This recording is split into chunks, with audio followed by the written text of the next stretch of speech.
Hello dear students, आज की इस वीडियो में हम पढ़ने वाले हैं नवोदय विद्यालय एंट्रेंस एग्जाम जो कि अप्रैल में आपका होने वाला है, उसके मॉडल पेपर मतलब कि गैस पेपर के बारे में। यूं समझ लो कि ऐसा ही पेपर आपको जो है एग्जामिनेशन हॉल में मिलेगा। तो आज आपकी प्रैक्टिस बहुत ही बेहतर होने वाली है। मैं आप सभी से रिक्वेस्ट करता हूं कि वीडियो को पूरा देखना, लास्ट तक देखना और एक भी प्रश्न को स्किप मत करना। जिस किसी प्रश्न का उत्तर आपको आता हो कमेंट सेक्शन में उसका उत्तर जरूर बताना और सेक्शन वाइज आप अपना स्कोर भी मुझे बताना कि मानसिक योग्यता में, गणित में, लैंग्वेज में कुल मिलाकर आपका स्कोर क्या बन रहा है। जैसे जैसे पेपर सॉल्व होता जाएगा आप अपना स्कोर नीचे कमेंट सेक्शन में लिखते जाइएगा। साथ ही प्लीज वीडियो को लाइक कीजिएगा, यूट्यूब चैनल को सब्सक्राइब कीजिएगा और यदि आप नवोदय विद्यालय के ऐसे ही 50 से ज्यादा मॉडल पेपर की प्रैक्टिस करना चाहते हैं या फिर आप कोचिंग करना चाहते हैं तो हमारे एंड्रॉइड ऐप को आज ही इंस्टॉल करें। लिंक आपको वीडियो के नीचे मिल जाएगा या फिर गूगल प्ले स्टोर के ऊपर जाकर ऑलराउंडर बीएसएस सर्च कर देना या फिर आप हमें कॉल या व्हाट्सएप कर सकते हैं 7610879108 के ऊपर। तो आइए बच्चों स्टार्ट करते हैं आज के अपने प्रश्न पत्र को, जो दोनों मीडियम में रहेगा। मतलब कि जो बच्चे इंग्लिश मीडियम से हैं वो भी इसको समझेंगे, जो बच्चे हिंदी मीडियम से हैं वो भी इसको समझेंगे। तो देखिए सबसे पहले हम इस प्रश्न पत्र को स्टार्ट करते हैं। तो सबसे पहले आपको इस प्रकार से सबसे पहला पेज देखने को मिलता है जहां पर आपका जो ये प्रश्न पत्र है इसका एक कोड होगा ABCDEFGHR कुछ भी हो सकता है और यहां पर इसका एक जो है नंबर लिखा हुआ होगा। ठीक है, अभी इसी के नीचे आपको सबसे पहले अपना रोल नंबर लिखना है। जो भी आपका रोल नंबर है, जो भी आपका रोल नंबर रहेगा वो रोल नंबर आपको यहां पर सही से जो है भर देना है। जैसे कि है 6679321 मान लीजिए ये मेरा एक रोल नंबर है, मैंने लिख दिया। फिर आपको अपना यहां पर नाम लिखना है। जैसे कि मैं मेरा नाम लिखता हूं, यहां पर देखिएगा मैंने मेरा नाम लिख दिया। तो जो भी आपका सही से नाम है उस नाम को आपको ऊपर की साइड भरना होता है। नीचे आपको अपने साइन करने होते हैं। जो भी आपके साइन आपने फॉर्म भरते समय किए थे वही साइन आपको जो है यहां पर लिखने होते हैं, साइन को करना होता है। चलिए अभी हम बात करते हैं, नेक्स्ट और आगे बढ़ते हैं। तो यहां पर आपके लिए कुछ निर्देश दिए गए होंगे कि आपको इसके अंदर क्या क्या मिलेगा, कितने ऑप्शन मिलेंगे, कितने प्रश्न मिलेंगे, सारी जानकारी मिलेगी। तो देखिए यहां पर मैं आपको बता दूं, कुल मिलाकर देखिए मैं आपको एक चीज समझा रहा हूं। यहां पर मानसिक योग्यता के एक आपका पूरा खंड होगा, 40 प्रश्न होंगे और 50 नंबरों की मानसिक योग्यता होगी। और अगर मैं गणित की बात करूं 20 प्रश्न होंगे 25 नंबरों के। भाषा मतलब कि लैंग्वेज जो होगी 20 प्रश्न होंगे 25 नंबरों के। कुल मिलाकर 80 प्रश्न होंगे 100 नंबरों के। 100 नंबर का आपका पूरा एग्जाम होगा। ठीक है, और इसमें अगर हम बात करें समय की तो समय आपको मिलेगा 2 घंटे का और जो बच्चे विकलांग हैं, फिजिकली हैंडीकैप्ड है, उनको 30 मिनट का समय एक्स्ट्रा जो है मिलेगा। ठीक है बेटा, चलिए अभी हम सबसे पहले सॉल्व करेंगे खंड 1 को, भाग 1 को, जहां पर हम मानसिक योग्यता का असंगत को छांटने वाला जो अपना कंसेप्ट है उसको समझते हैं। अब देखिए बेटा यहां पर एक सिंपल सा कॉन्सेप्ट हम लोग जो है सॉल्व करने वाले हैं।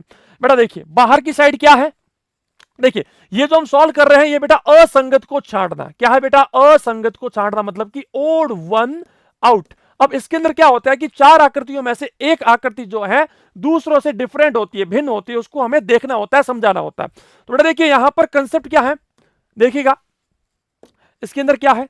देखिए बाहर की साइड एक स्क्वायर है, मतलब कि एक वर्ग है, और जो छोटी वाली आकृति है, छोटा वाला जो फिगर है वो भी एक वर्ग है।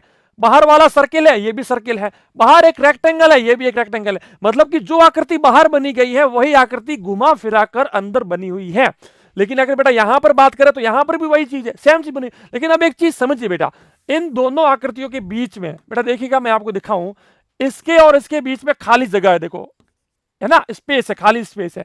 यहां पर भी देखिए खाली जगह है, एम्प्टी स्पेस है। यहां पर भी खाली जगह है, लेकिन यहां पर कोई खाली जगह नहीं है। बिल्कुल देखिए दोनों आकृतियां एक दूसरे के आसपास है, बिल्कुल अटैच्ड है। इस कारण से अपना उत्तर क्या होगा, डी अपना उत्तर होगा। क्या होगा, डी अपना उत्तर होगा। बेटा समझ में आया, ये सारी आकृतियों में जो है बीच में खाली स्पेस है, यहां पर स्पेस है नहीं, इस कारण से डी हमारा उत्तर हो गया। आइए हम लोग बात करते हैं दूसरे प्रश्न के बारे में, सेकंड नंबर क्वेश्चन के बारे में। दूसरा प्रश्न क्या कहता है, दूसरे प्रश्न में बेटा देखिए ये वाला डायग्राम, ये वाला डायग्राम और ये वाला डायग्राम सब सेम है। बस यही फर्क है कि ये इस साइड बना हुआ है, ये नीचे बना हुआ है, ये ऊपर बना हुआ है। लेकिन इसको देखो बेटा, इन सब में 5 साइडें थी लेकिन इसके अंदर 6 साइडें हैं। इस कारण से ये अपना डी जो है बिल्कुल सही उत्तर हो जाता है।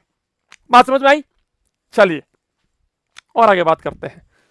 और आगे बात करते हैं तीसरे प्रश्न के बारे में। बेटा बात करते हैं क्या कहता है तीसरा प्रश्न, देखिएगा वही चीज इस आकृति में, इस आकृति में, इस आकृति में और इस आकृति में आपको क्या फर्क लग रहा है? ये ए बी और सी सब सेम है बेटा, एकदम सेम है कि नहीं है? सेम ही है, बस ये इस साइड जा रही है, ये ऊपर जा रही है और ये राइट साइड में जा रही है। लेकिन इसके अंदर देखो बेटा, ऊपर भी यही चीज है, नीचे भी यही चीज है, इस कारण से डी मेरा सही उत्तर हो जाएगा। आइए बेटा बात करते हैं नेक्स्ट अपने चौथे प्रश्न के बारे में। चौथा प्रश्न क्या कहता है बेटा, देखिए एस ए एम, ठीक है, S A M, S A M, S A M, लेकिन यहां पर आप बेटा चेक कर सकते हो आर ए एम है, बाकी सब जगह पर एस है बेटा, एस एस एस, लेकिन यहां पर एस की जगह क्या आ गया बेटा, आर आ गया, इस कारण से सी मेरा जो है बिल्कुल सही उत्तर हो जाता है। आइए बेटा नेक्स्ट हम बात करते हैं, नेक्स्ट हम बात करते हैं अपने दूसरे भाग मतलब कि समान आकृति के बारे में। इस भाग के अंदर क्या करना होता है कि जो अपने को यहां पर एक समस्या आकृति दी गई होगी और 4 उत्तर आकृतियां हमें इस साइड में दी गई होगी 4 ऑप्शन के साथ। अब इस समस्या आकृति के जैसी की जैसी एकदम सेम आकृति कहां पर बनी हुई है ये अपने को बताना होता है, सेम फिगर कहां पर बना हुआ है। तो बेटा यहां पर जैसे कि 5वें प्रश्न की हम लोग बात करें तो 5वें में क्या हो रहा है बेटा, देखिएगा आप कि यहां पर ट्रायंगल है, यहां पर सर्किल है, ठीक है, ट्रायंगल और सर्किल, तो सर्किल ट्रायंगल ये गलत हो गया, सर्किल ट्रायंगल सर्किल ट्रायंगल, ठीक है बेटा ये सब सेट हो गया, ओके। अब बेटा देखो इस साइड में एक इस प्रकार से ये बना हुआ है लेकिन यहां पर नहीं बना हुआ है, यहां पर ठीक है, यहां पर भी बना हुआ, यहां पर बना हुआ। बेटा देखिए इसका जो मुंह है ना ये उल्टा बना हुआ है, लेकिन यहां पर देखो मुंह सीधा बना हुआ है, इस कारण से गलत हो गया, तो सी मेरा जो है बिल्कुल सही उत्तर हो जाता है। तो बेटा इस प्रकार के प्रश्न जो है ना बच्चों को आसान लगते हैं, लेकिन क्या होता है लगभग सारे ऑप्शन एक जैसे दिखते हैं, तो यहां पर हमें इस प्रकार से जो है इनको सॉल्व करना पड़ेगा, ठीक है भाई। चलिए छठे प्रश्न के बारे में बात करते हैं। 6 नंबर क्वेश्चन क्या कहता है बेटा, वीडियो को लाइक कर दिया सभी ने, क्या वीडियो को लाइक कर दिया आपने? जल्दी से बेटा वीडियो को प्लीज लाइक कर दीजिए और शेयर कर दीजिए अपने दोस्तों के साथ। आइए हम लोग बात करते हैं, आइए हम लोग बात करते हैं ऐसी आकृति कौन सी है। बेटा देखिएगा ऐसी सेम आकृति बेटा एक के अंदर बनी हुई है, बाकी कहीं पर भी मैच नहीं कर रहा है बेटा, आप चेक कर सकते हो, ए मेरा एकदम सही उत्तर बैठ रहा है। आइए बेटा बात करते हैं 7वें प्रश्न के बारे में, 7th नंबर क्वेश्चन के बारे में। बेटा देखिए एक जो है सर्किल बना हुआ है, देखिए बेटा एक लाइन और इसके पास में एक सर्किल बना हुआ है इस साइड में, यहां पर नहीं बना हुआ है, यहां पर नहीं बना हुआ है, यहां पर उस साइड में बना हुआ है, इस कारण से बेटा कौन सा उत्तर होगा, सी मेरा एकदम एग्जैक्ट सही उत्तर हो जाएगा। बेटा समझ में आया, आ गया समझ में? चलिए हम लोग और आगे बात करते हैं 8वें प्रश्न के बारे में, 8th नंबर क्वेश्चन के बारे में।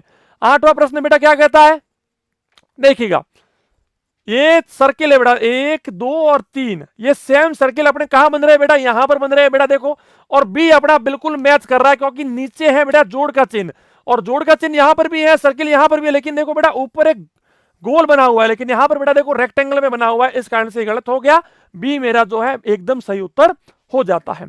आइए हम लोग बात करते हैं नेक्स्ट अपने भाग के बारे में, अपने तीसरे भाग के बारे में। ये जो भाग है इसके अंदर हमें क्या करना पड़ता है कि एक जो आकृति दी गई है उसका एक भाग जो है वो मिसिंग है, एक जो भाग है वो मिसिंग है, मतलब कि कहीं ना कहीं वो भाग वहां पर है ही नहीं, वो पार्ट वहां पर है ही नहीं, उस भाग की जगह पर कौन सी आकृति फिट बैठ रही है, सेट हो जाएगी, वो अपने को बताना होता है। ऐसे प्रश्न को कहा जाता है पैटर्न कंप्लीशन या फिर आकृति पूरक, ठीक है।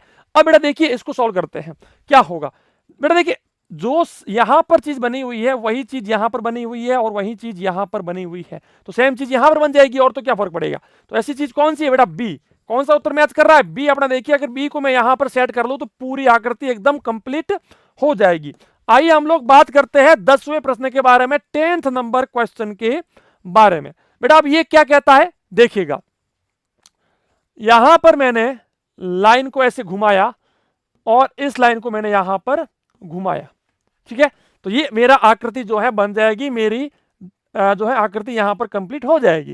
बेटा कौन सा मैच कर रहा है, ऑप्शन नंबर बी मेरा मैच कर रहा है। कौन सा मैच कर रहा है भाई, बी मेरा एकदम एग्जैक्ट सही उत्तर मैच कर रहा है।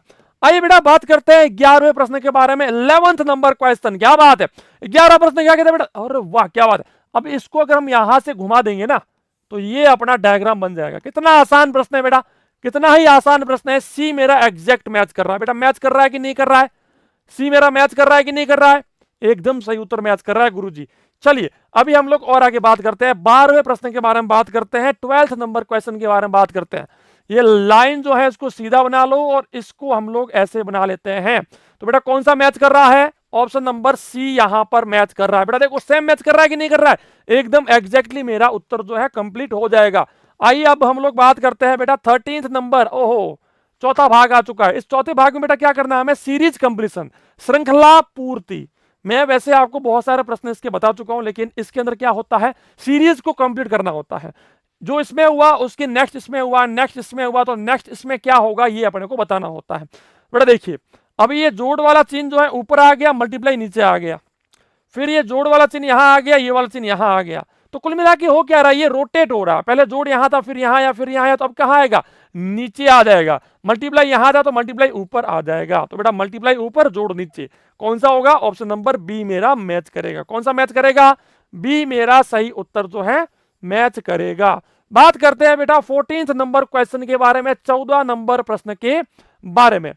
क्या कहता है बेटा ये 14वां प्रश्न? देखिएगा पहले 4 डॉट थे, 4 में से एक डॉट यहां पर बाहर आ गया, फिर बेटा एक डॉट और बाहर आ गया। तो बेटा अब क्या करेंगे? देखिए सबसे पहले ये वाला बाहर आया है ना, फिर नीचे वाला बाहर आया। अब बेटा इसको बाहर कर लेते हैं। ठीक है बेटा, इसको अगर बाहर करेंगे तो डी अपना एकदम एग्जैक्ट सही उत्तर माना जाएगा। बेटा कौन सा सही होगा? क्योंकि इसको हम लोग बाहर कर देंगे ना, तो डी मेरा उत्तर हो जाएगा। ओके बेटा, चलिए अभी हम लोग और आगे बात करते हैं 15 नंबर प्रश्न, 15th नंबर क्वेश्चन। क्या कहता है भाई साहब? बहुत ही बढ़िया प्रश्न है बेटा, ये बहुत ही बढ़िया प्रश्न है। देखिएगा बेटा यहां पर होता क्या है, यहां पर आप बेटा देख सकते हो, बहुत ही अच्छा कंसेप्ट है। देखिए बेटा पहले ये जो सर्किल बना हुआ है और ये जो लाइन बनी हुई है, ये बेटा यहां बनी हुई है इस साइड में। ठीक है, फिर इसने क्या किया, 45 डिग्री 45 डिग्री के ऊपर इसको नीचे झुका लिया। फिर बेटा देखो अगर मैं यहां तक लाता तो 45 होता, लेकिन इसने यहां पर सेट नहीं किया इसने इसको यहां पर सेट किया। मतलब कि अगर मैं दोनों के बीच में बात करूं तो 90 डिग्री इसने इसको घुमा लिया। इसने यहां से इसको यहां ले आया ना, तो बीच में गैप कितना आएगा? 90 डिग्री का आएगा। बेटा पहले 45 बढ़ा, फिर 90 डिग्री बढ़ा, तो अब कितना बढ़ेगा? 135 डिग्री, क्योंकि 45 बढ़ा था और 45 बढ़ा लो, तो जब इसके अंदर 45 जोड़ोगे तो 135 डिग्री बढ़ेगा। बेटा 135 कहां पर आएगा? आइए मैं समझाता हूं बेटा कहां पर आएगा। आइए बेटा देखिए, इसको समझिएगा। ठीक है, अभी इसको समझिएगा क्या होता है। अगर मैं इसको यहां से घुमा करके यहां ले आऊं, बाई चांस मैं इसको यहां पर ले आऊं, तो मतलब कि मैंने 45 डिग्री इसको घुमा लिया। अब अगर मैं इसको यहां से उठा करके यहां ले आऊं, तो यहां से यहां तक मैंने 90 डिग्री और घुमा लिया, तो कुल मिलाकर 45 हुआ कि नहीं हुआ? है ना, क्योंकि देखो कुल मिलाकर 45 ही और ये 90 135 हो गया। तो ये कुल मिलाकर के ऐसा अपना डायग्राम बनना चाहिए। ठीक है, तो ये डायग्राम बनना चाहिए। तो ये भी मैच नहीं करेगा, ये भी मैच नहीं करेगा। अब या तो बी होगा या होगा डी, या तो बी होगा या होगा डी। ठीक है बेटा, अब देखिए बेटा मैं आपको इसको और आगे समझाता हूं। अब ये तो अपना कंसेप्ट हो गया बिल्कुल जो है फाइनल। अगर आपको समझ में नहीं आया फिर से मैं समझा रहा हूं बेटा। देखिएगा पहले ये जो है इस साइड था, ये देखिए, फिर ये इस साइड आया, तो बीच में कितना बन रहा है एंगल बेटा? 45 डिग्री का बन रहा है। फिर इसने इसको यहां तक ले आया, ये ठीक है ना, देखो यहां तक ले आया। मतलब क्या हुआ कि इसने 90 डिग्री और बढ़ा लिया, है ना, 90 डिग्री और बढ़ा लिया। तो कुल मिलाकर यहां से लेकर यहां तक बेटा देखिए 90 बढ़ गया। तो अब नेक्स्ट कितना बढ़ेगा? 135 बढ़ेगा, क्योंकि ये एक सीरीज है 45 90 135। तो अब 135 बढ़ेगा। यदि मैं इसको सिर्फ यहां तक लेता तो बेटा सिर्फ 90 डिग्री बढ़ता, लेकिन अगर सीधा ले लिया होता तो 90 और 45 135 पूरा का पूरा बढ़ जाता। तो कुल मिलाकर सीधा ये बन जाता। ठीक है बेटा, तो ये एक कंसेप्ट हो गया। दूसरा कंसेप्ट क्या है बेटा? यहां पर इस लाइन को देखिए, ये लाइन पहले यहां पर सीधी थी 90 डिग्री, फिर ये आ गई 45 डिग्री, लेकिन कहां गई बेटा? पहले बाहर थी, अब ये आ गई भीतर के अंदर। ठीक है, फिर से ये बाहर आ गई 90 डिग्री के ऊपर। तो अब बेटा ये यहां से लेकर यहां बनेगी। तो कुल मिलाकर ये डी अपना एकदम सही उत्तर हो जाएगा। चलिए बेटा नेक्स्ट हम बात करते हैं अपने नेक्स्ट प्रश्न के बारे में, 16वें प्रश्न के बारे में, 16th नंबर क्वेश्चन के बारे में। बेटा क्या कहता है ये वाला प्रश्न? देखिएगा, देखिए जोड़ का चिन्ह हमने, सॉरी मल्टीप्लाई को हमने ऊपर ले लिया। ठीक है, ओके, फिर हमने क्या किया? मल्टीप्लाई को ऊपर लिया, फिर ट्राइंगल को ऊपर लिया, फिर इस जोड़ वाले चिन्ह को हमें ऊपर लेना पड़ेगा। तो फिर से बेटा यही चीज बनेगी, फिर से यही चीज बनेगी, मतलब कि ए हमारा बिल्कुल सही उत्तर हो जाएगा। कौन सा उत्तर होगा बेटा? ए हमारा सही उत्तर हो जाएगा। चलिए अभी हम और आगे बात करते हैं वर्गीकरण। वर्गीकरण मतलब कि रिलेशनशिप वाले क्वेश्चन, जो रिलेशन इसके और इसके बीच में है वही रिलेशन इसके और इसके बीच में होगा। तो यहां पर क्या आएगा बेटा, आप यहां पर जो है देख सकते हैं कि ये वाला जो था सेक्शन, इसको मैंने नीचे लेके इसके जो है यहां पर सेट कर लिया, तो मैं इसको भी इसके नीचे ला करके सेट कर लूंगा। ठीक है, तो ये ऊपर वाला ब्लैक रहेगा, नीचे वाला व्हाइट हो जाएगा। तो कुल मिलाकर ऑप्शन नंबर ए मेरा जो है मैच करता है। आइए बेटा नेक्स्ट हम बात करते हैं 18वें प्रश्न के बारे में, 18th नंबर क्वेश्चन के बारे में। बेटा देखिए, मल्टीप्लाई मल्टीप्लाई मल्टीप्लाई 6 बार मल्टीप्लाई दिया गया है, फिर इसी के जस्ट पास वाला और एक इसके जस्ट पास वाला, दोनों पास वालों में इसने सेम चीज बना ली। तो इसके पास में कौन है, एक तो ये है और एक ये है, इनके अंदर भी यही चीज बन जाएगी। तो कौन सा उत्तर मैच करेगा बेटा, सी हमारा एग्जैक्टली मैच करेगा। ठीक है बेटा, चलिए नेक्स्ट हम बात करते हैं 19वें प्रश्न के बारे में, 19th नंबर क्वेश्चन के बारे में। बेटा इसको मैंने ऐसे घुमाया तो ये इस प्रकार से बन गया, तो इसको भी हम घुमाएंगे तो बेटा ये इस प्रकार से बन जाएगा। ऑप्शन नंबर सी मेरा जो है बिल्कुल मैच कर जाएगा। तो जैसा हमने इसमें घुमाया था वैसा का वैसा यहां हमें घुमाना पड़ता है। इसको मैंने ऐसा घुमाया था, है ना, इसको मैंने ऐसा घुमाया था, तो मैं इसको भी सेम मैंने घुमा करके ऐसा सेट कर लिया। चलिए भाई बात करते हैं 20वें प्रश्न के बारे में। 20वां प्रश्न हमें क्या कहता है, ये एक सर्किल है, इस सर्किल को मैंने बीच में से काट के इस वाले भाग को यहां ले आया, इस वाले भाग को यहां ले आया, इसको भी काट दो, एक भाग यहां आ जाएगा, एक भाग यहां आ जाएगा। तो कौन सा उत्तर मैच कर रहा है बेटा, बी मेरा एकदम एग्जैक्टली मैच कर रहा है। बेटा समझ में आया कि नहीं आया, बहुत ही आसान प्रश्न है, थोड़ा प्रैक्टिस मांगेगा लेकिन अच्छे से सॉल्व हो जाएंगे सारे प्रश्न। ठीक है भाई, चलिए अभी हम लोग नेक्स्ट सॉल्व करते हैं। नेक्स्ट हम लोग सॉल्व करते हैं अपने छठे भाग के बारे में, 6th जो अपना पार्ट है इसके बारे में। यहां पर हम क्या करना है बेटा, हमें ज्योमेट्रिकल फिगर कंप्लीशन करना है, ज्यामितीय आकृति को पूर्ण करना है। ठीक है बेटा, अब बेटा देखिए ज्यामितीय आकृति क्या होगी। तो जैसे कि मैं सबसे पहले प्रश्न की बात करूं, 21वें प्रश्न की बात करूं, तो यहां पर बेटा देखिए सेक्शन खाली है, तो यहां पर अगर मैं इस प्रकार से बनाऊं तो एक स्क्वायर बन जाएगा, एक वर्ग बन जाएगा। तो कौन सा मैच कर रहा है बेटा, बी मेरा एकदम एग्जैक्टली मैच कर रहा है। मैच कर रहा है कि नहीं कर रहा है बी, हाँ जी भाई साहब बी हमारा मैच कर रहा है। 22वां प्रश्न बेटा क्या कहता है, 22वां प्रश्न, यहां पर लाइन को सीधा बना लिया और इस प्रकार का डायग्राम बेटा कहां पर बन रहा है, इस प्रकार का डायग्राम बेटा बन रहा है अपना ऑप्शन नंबर ए के अंदर। ठीक है, क्योंकि अगर मैं ऑप्शन नंबर डी की बात करूं, ऊपर इस प्रकार से बना दिया जो कि अपने पास है नहीं। ठीक है, यदि मैं इसकी बात करूं, इसने लाइनों को सीधा कर लिया लेकिन यहां पर कोई भी लाइनें सीधी है नहीं। इसमें बेटा देखो बीच में ये शेप बना दिया, ये शेप यहां पर मेरे पास है नहीं, इस कारण से ए मेरा उत्तर हो जाता है। आइए बेटा बात करते हैं नेक्स्ट अपने 23rd नंबर क्वेश्चन के बारे में। इस पूरे प्रश्न पत्र को जो है देख लेना, समझ लेना, बहुत ही इंपॉर्टेंट है। एग्जाम में आपको ऐसा पेपर देखने को मिलेगा, तो आप इस प्रश्न पत्र को पूरा देख लीजिएगा, कोई भी बीच में छोड़ करके नहीं जाएगा। चलिए अगर मैं इसको देखूं बेटा, यहां पर मैंने लाइन को अगर मैंने ड्रॉ किया तो बेटा एक चीज देखिए, ये लाइन एकदम सीधी है, स्ट्रेट है, लेकिन ये देखो यूं जा रही है, गलत। ये सीधी तो है लेकिन यहां पर बेटा देखो मुझे सिर्फ ये चीज चाहिए थी, लेकिन यहां पर तो बहुत ज्यादा कुछ कर दिया, गलत हो गया। अब बेटा दो ऑप्शन बचते हैं, या तो होगा बी या होगा डी। लगभग दोनों सेम है लेकिन फिर भी मेरा उत्तर बी है। क्यों है इसको समझिए, क्यों है का कारण ये है बेटा, क्यों है का कारण ये है कि यहां पर देखो बस छोटी सी लाइन करके मैंने नीचा ले लिया, लेकिन यहां पर देखो कितनी लंबी लाइन है, ये देखो कितनी लंबी लाइन है, फिर मैंने नीचे लिया, इस कारण से गलत हो गया, बी मेरा सही उत्तर हो जाता है। आइए बात करते हैं 24वें प्रश्न के बारे में।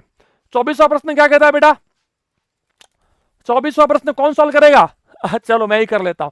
देखिए यहां पर लाइन को सीधा ड्रॉ कर लो, यहां पर लाइन सीधा ड्रॉ कर लो, तो ये बन जाएगा। तो कुल मिलाकर ऐसी आकृति बननी चाहिए। देखिए अब यहां पर देखो ऊपर की साइड क्या बन रहा है, लेकिन मुझे ऊपर गोल चाहिए, गलत, यहां पर गोल है नहीं, यहां पर भी नहीं है, तो कुल मिलाकर के सी मेरा एग्जैक्ट सही उत्तर हो जाता है। आइए हम लोग बात करते हैं नेक्स्ट अपने प्रश्न के बारे में। यहां तक आपका स्कोर क्या बन रहा है बेटा, चलिए नेक्स्ट हम बात करते हैं 25वें प्रश्न के बारे में। मिरर इमेजिंग, दर्पण प्रतिबिंब। मिरर के अंदर कोई भी आकृति कैसी दिखेगी, जब बेटा इसको घुमाओगे मिरर के अंदर तो ये आकृति इस प्रकार से डी के अंदर मैच कर जाएगी। बेटा क्या होगा, ये घूमेगा तो गोले इस प्रकार से बन करके डी के अंदर मैच कर जाएगा। चलिए बात करते हैं 26वें प्रश्न के बारे में। बेटा 26वां प्रश्न क्या कहता है हमें, देखिएगा। अब इसको बेटा जब यहां से हम लोग रोटेट करते हैं, घुमाते हैं, तो क्या होगा, ये जेड उल्टा बन जाएगा, ये ऊपर जाएगा तीर, और ये गोला इस प्रकार से बन जाएगा। तो बेटा कौन सा मैच कर रहा है हमारा, ऑप्शन नंबर सी हमारा बिल्कुल सही से मैच कर रहा है। बेटा कौन सा मैच कर रहा है, सी ऑप्शन हमारा मैच कर रहा है। आइए बेटा बात करते हैं 27वें प्रश्न के बारे में। 27वां प्रश्न हमें क्या कहता है बेटा, देखिएगा 27वें में ई है, इसका उल्टा क्या होगा, ई ऐसे उल्टा हो जाएगा। जे का उल्टा क्या होगा, जे ऐसे उल्टा हो जाएगा। जी, जी यहां पर पहले से उल्टा है बेटा, तो जी यहां पर सीधा हो जाएगा और के का उल्टा इस प्रकार से हो जाएगा। तो बेटा कौन सा उत्तर मैच कर रहा है भाई, कौन सा उत्तर मैच कर रहा है अपना, डी एकदम सही उत्तर मैच कर रहा है। आइए हम लोग बात करते हैं अपने 28वें प्रश्न के बारे में। 28 नंबर क्वेश्चन क्या कहता है, आर का उल्टा बेटा, आर का उल्टा क्या होगा, आर का उल्टा होगा, ये आर है, देखिएगा सबसे पहले आर पास में तो आएगा ना, ठीक है। तो सबसे पहले ये जो है एफ दिया गया है, ये घूमकर इस प्रकार से आएगा, ये एफ है,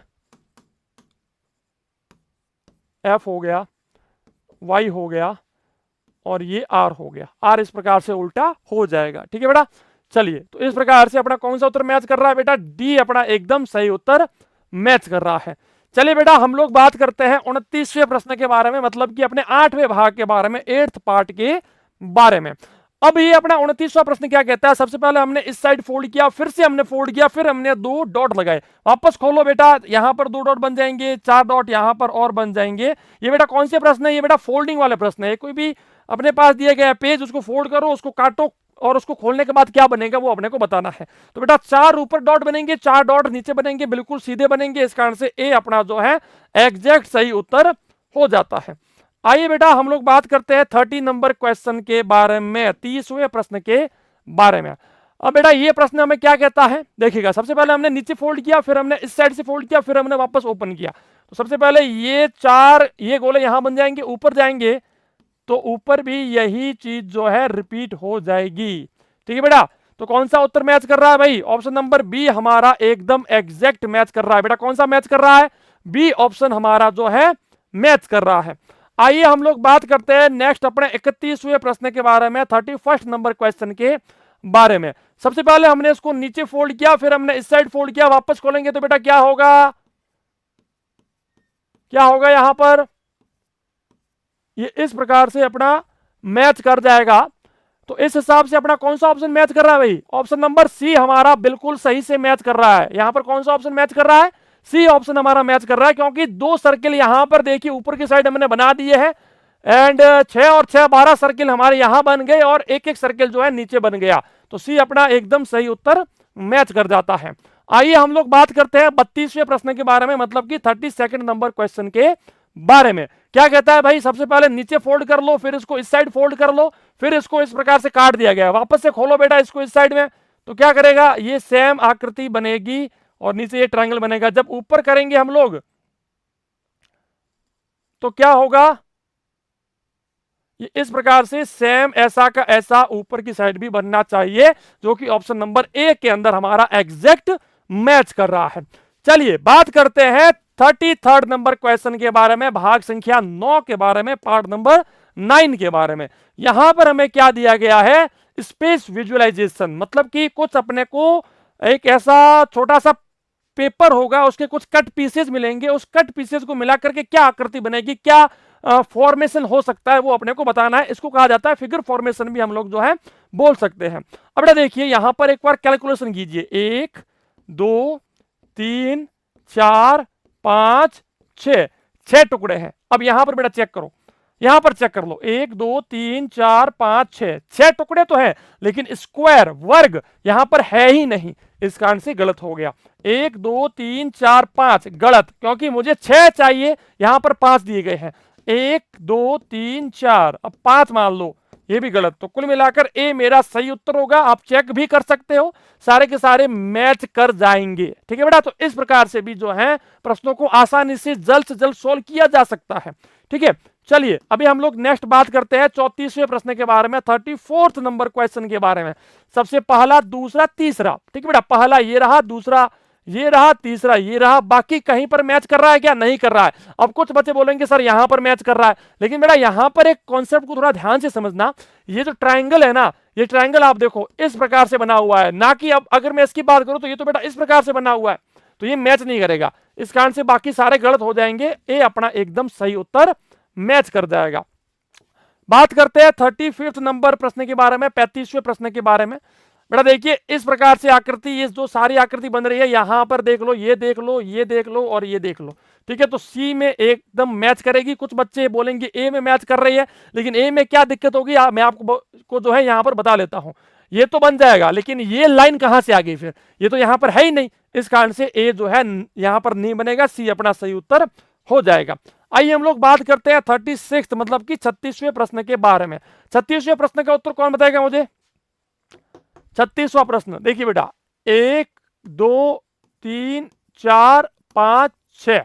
ओके, अब देखिए, अब कुछ बच्चे कह रहे हैं कि ये दोनों यहां पर मैच कर रहे हैं। बेटा मैच नहीं कर रहे, ये बड़ा है, ये देखिए यहां पर सारे एक जैसे हैं, लेकिन ये देखिए बहुत ज्यादा बड़े हैं, ये बहुत ज्यादा छोटे बना दिए गए हैं, इस कारण से मैच नहीं करेगा। यहां पर बेटा देख लो, 1 2 3 4 5 6 सारे के सारे मैच कर रहे हैं। अब कुछ बच्चे यहां पर मैच कर जाएंगे, लेकिन यहां पर बेटा बीच में लाइनें होनी चाहिए थी, क्योंकि देखिए ये सारे के सारे पार्ट के अंदर है, यहां पर लाइनें नहीं है, इस कारण से सारे गलत हो गए। बी मेरा एकदम एग्जैक्ट सही उत्तर हो गया।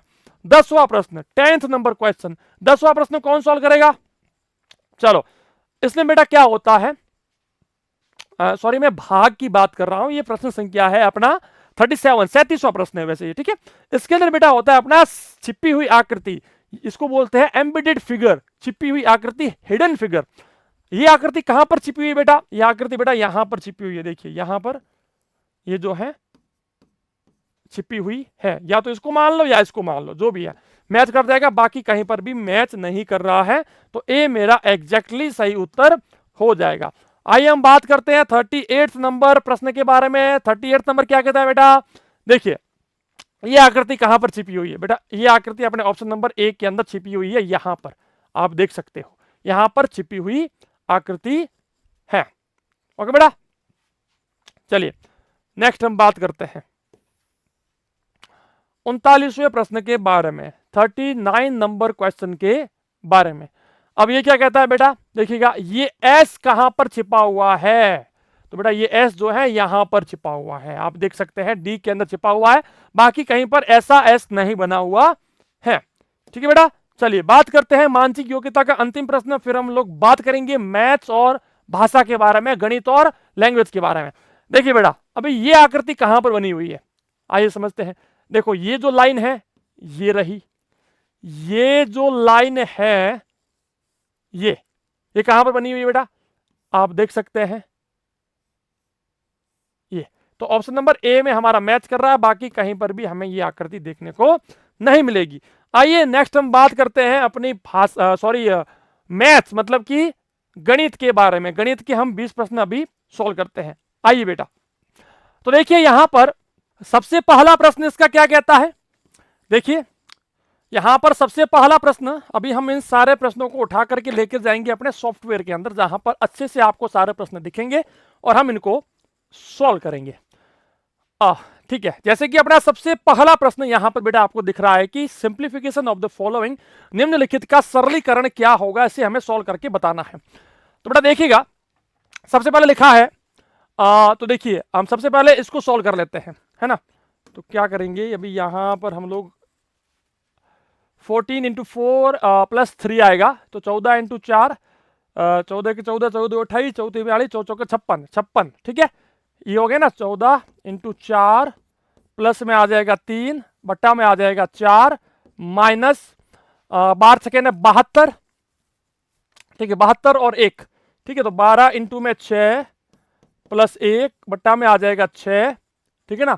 और ये ब्रैकेट के अंदर है, मल्टीप्लाई में आएगा, कोष्टक आएगा, 8 या 24 और 1 25, तो 3 इंटू 8 प्लस 1 बट्टा में 8 भाग डिवाइड क्या होगा, 12 सेकेंड 72, तो 12 इंटू में 6 प्लस 3 बट्टा में 12 और माइनस में आएगा 2 इंटू 3 प्लस 1 बट्टा में 2, ठीक है बेटा। ये अपना यहां तक जो है होता है। अब फाइनली अगर मैं इसको सॉल्व करूं तो बाहर 14 के 14, 14 28, 14 42, 14 के 56, तो 56 और ये हो गया 3, 59 अपॉन में 4 माइनस ब्रैकेट 12 सेकेंड 72 और 1 73 बट्टा में 6 गुणा 8 दिया 24 और एक 25 बट्टा में 8, ठीक है, 25 बट्टा में 8 और भाग आएगा 12 सेकेंड है 72 और 3, 72 और 3 75 बट्टा में 12, यहां तक हो गया, ब्रैकेट क्लोज माइनस ये आ गया 3 6 और एक 7 बट्टा में 2। चलिए अब इसको और आगे सॉल्व करते हैं बेटा। इसके और आगे क्या होगा, 59 बट्टा में 4 माइनस, अब बेटा इसको देखिएगा 73 इंटू में 25 बट्टा में 6 इंटू में 8 भाग 75 बट्टा में 12 कोष्टक माइनस 7 बट्टा में 2। ठीक है, अब बेटा हम लोग इसमें एक चीज क्या कर सकते हैं, आपके सामने है, मैं आपको दिखाऊंगा क्या होगा। 59/4 माइनस, अब इस भाग के चिन्ह को मल्टीप्लाई में चेंज कर लेते हैं, तो 73 इंटू में 25 बट्टा में 6 इंटू में 8, जब ये मल्टीप्लाई हो जाएगा तो ये संख्या उल्टी हो जाएगी, है ना बेटा, ये आपको पता ही होगा, मैं आपको बता भी चुका हूं, -7 बट्टा में 2 आ जाएगा।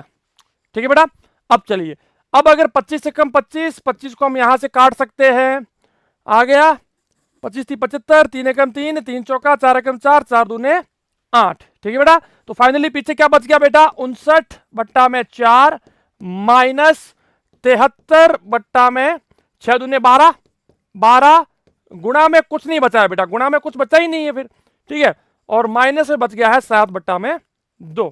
तो फाइनली यदि हम लोग इसको और आगे सॉल्व करके देखते हैं तो क्या निकलेगा हमारे पास, देखिए एलसीएम निकाल सकते हैं हम लोग, क्योंकि अपने पास बच क्या गया है 59 बट्टा में 4, 73 बट्टा में 12 माइनस 7 बट्टा में 2। तो फाइनली मेरे पास अगर मैं इसका लसअप निकालता हूं, एलसीएम निकालता हूं, तो एलसीएम आएगा 12, 4 का भाग दिया 3 बार गया, मल्टीप्लाई 59 से हो गया, माइनस जब मैंने 12 का भाग दिया 1 इंटू 73 आ गया, फिर से माइनस 2 का भाग दिया 6 बार गया इंटू 7 आ गया। ठीक है, अब फाइनली क्या बचता है बेटा, देखिएगा 9 × 27, 27 का 7 हासिल लगा 2, ठीक है, 5 या 15 और 2 17, ठीक है, माइनस 73 माइनस 7 छंग 36, 7 छंग 42, क्या आएगा बेटा 42 आएगा, 42 आएगा, अपॉन में आएगा 12। तो बेटा फाइनली क्या बचता है मेरे पास, 177 में से गए 73, तो पीछे बच गया 104, 104 में से 42 को माइनस कर लो, बट्टा में 12 कर लो, 104 में से 42 जब जाएंगे बेटा तो पीछे बच जाएगा 2 62, है ना, 62 बचेगा, बट्टा में आ जाएगा 12 और काटो 31 बट्टा में 6। अब 6 का जब भाग दोगे बेटा 31 के अंदर, 6 का जब भाग दोगे तो 5 बार जाएगा, आएगा 30, पीछे बच गया 1, तो 5 सही 1 बट्टा में 6, 5 सही 1 बट्टा में 6 जो है मेरा उत्तर हो सकता है 5 सही 1 बट्टा में 6, ऑप्शन नंबर ए जो है मेरा एकदम सही उत्तर हो जाता है 5 सही 1 बट्टा में 6, 5 होल 1/6। बेटा कंसेप्ट समझ में आ गया कि हमें क्या करना होगा, यहां पर बिल्कुल सिंपल सा कंसेप्ट है, जोड़ बाकी गुणा भाग बस आपको आनी चाहिए। बोर्ड मास का रूल जो होता है ना, भागू जोबा बोर्ड मास, तो मैंने बोर्ड मास का रूल ही सॉल्व किया, सबसे पहले ये वाला ब्रैकेट सॉल्व किया, फिर ये वाला ब्रैकेट सॉल्व किया, है ना, ये मिक्स्ड फ्रैक्शन जो है ना इसको मैंने इम्प्रॉपर फ्रैक्शन में कन्वर्ट किया बेटा, ये जो मिश्र भिन्न है इसको मैंने अनुचित भिन्न में बदला, तो ये सारे चैप्टर में मैं जो है आपको समझा चुका था ऑलरेडी। चलिए अभी हम लोग बात करते हैं अपने दूसरे प्रश्न के बारे में, मैथ्स का जो दूसरा अपना प्रश्न है, मैथ्स का जो दूसरा प्रश्न है, क्या कहता है भाई साहब मैथ्स का दूसरा प्रश्न, आइए इसको भी देख लेते हैं। और इसको ज्यादा मतलब वहां ले जाने की जरूरत है ही नहीं वैसे, लेकिन फिर भी चलो ठीक है सॉल्व करते हैं। बेटा ये कह रहा है कि 1 से 50 तक ऐसी कितनी प्राकृत संख्याएं हैं जो 2 और 4 के सार्वगुणज मतलब कि उभयनिष्ठ गुणज है। How many natural numbers are there from 1 to 50 which are common multiples of 2 and 4। तो बेटा यहां पर क्या होगा, अगर मैं इनके कॉमन मल्टीपल की बात करूं तो बेटा क्या होगा, 2 और 4 का कॉमन मल्टीपल होता है बेटा 4 खुद होता है, क्योंकि 4 के अंदर 2 का भी भाग जाता है, 4 के अंदर 4 का भी भाग जाता है, तो ये इनका कॉमन मल्टीपल हो गया। तो बेटा 1 से लेकर यदि 50 के बीच में बात करें तो सबसे पहले तो 4 आता है जो इनका कॉमन मल्टीपल है, उसके बाद आता है बेटा 8, उसके बाद 12, उसके बाद 16, 20 करते करते हम 40 तक पहुंचते हैं। तो 4 से लेकर 40 तक तो हो गए कितने, 10 हो गए। अब 40 से लेकर 50 तक कितने हैं, एक तो 44 हो गया, एक हो गया 48, दो ये हो गए, 10 और 2 12। तो बेटा कितने होंगे, 12 होंगे। 1 से लेकर 50 तक 2 और 4 के 12 उभयनिष्ठ गुणन जो है होते हैं। तो बेटा कितने होंगे, 12 होंगे। सी अपना एकदम सही उत्तर हो जाएगा। आइए बेटा बात करते हैं अपने तीसरे प्रश्न के बारे में। क्या कहता है तीसरा प्रश्न, क्या कहता है तीसरा प्रश्न? चलिए भाई साहब, अरे यार इसको कहां ले जाएंगे, इसको ले जाने की जरूरत नहीं है, इसको यही हम लोग जो है यहीं पर सॉल्व कर लेंगे। ये पूछ क्या रहा है ये समझो। Which of the following statement is false, निम्नलिखित में से कौन सा कथन असत्य है, सही नहीं है? कौन सा सही नहीं है?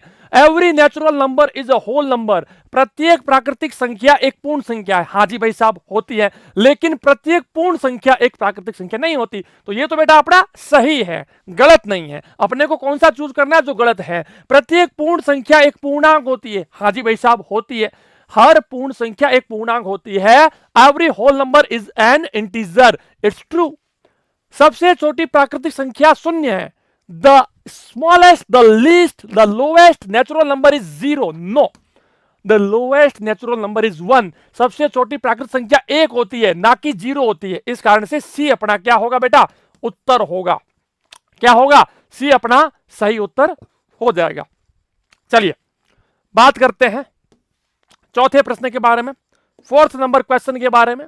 If Ram walks from his house to school at the rate of 3 km per hour, he reaches 15 minutes late. If he walks at 4 km per hour, he reaches 15 minutes earlier than the scheduled time. The distance between his house and school is, यदि राम अपने घर से school 3 kilometre प्रति घंटा की चाल से गति से चलता है तो वह 15 मिनट देरी से पहुंचता है। यदि वह 4 किलोमीटर प्रति घंटा की गति से चलता है तो वह निर्धारित समय से 15 मिनट पहले पहुंच जाता है। उसके घर और स्कूल के बीच की दूरी कितनी है, ये अपने को बतानी है। बेटा बहुत ही कॉन्सेप्चुअल ये प्रश्न है, बहुत ही आसानी से मैं आपको सोल्व करके बताऊंगा।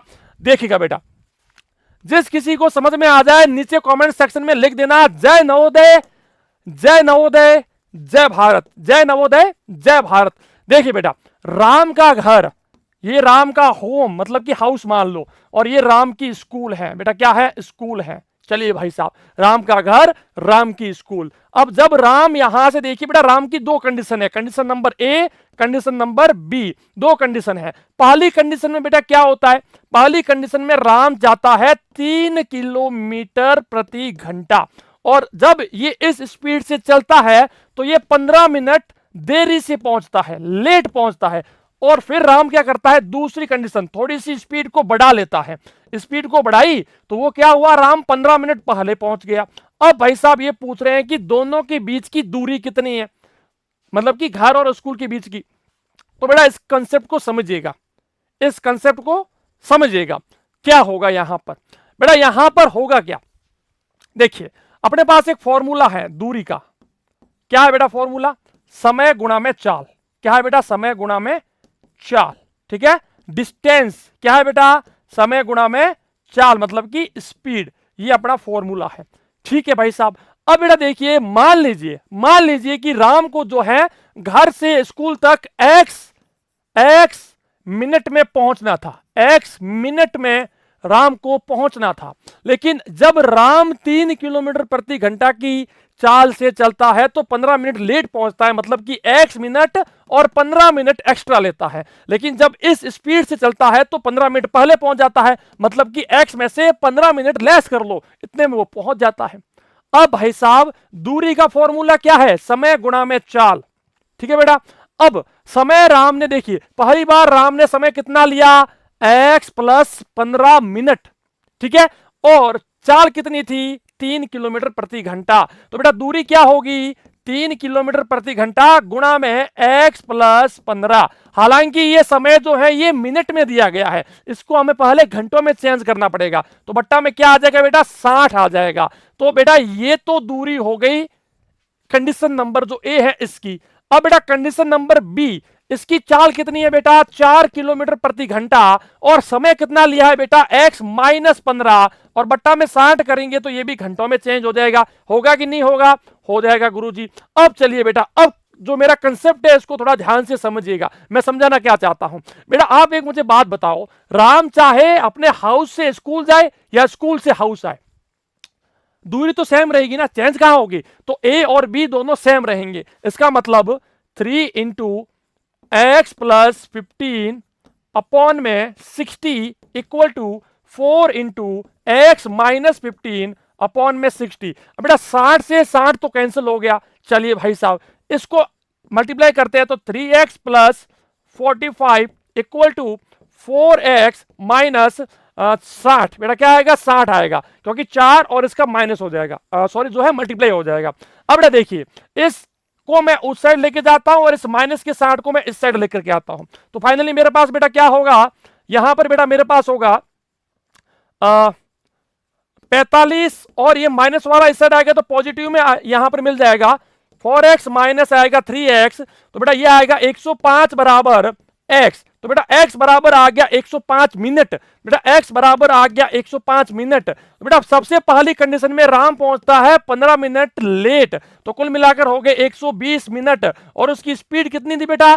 3 किलोमीटर प्रति घंटा। लेकिन बेटा ये 120 क्या है? मिनट है, मिनट है।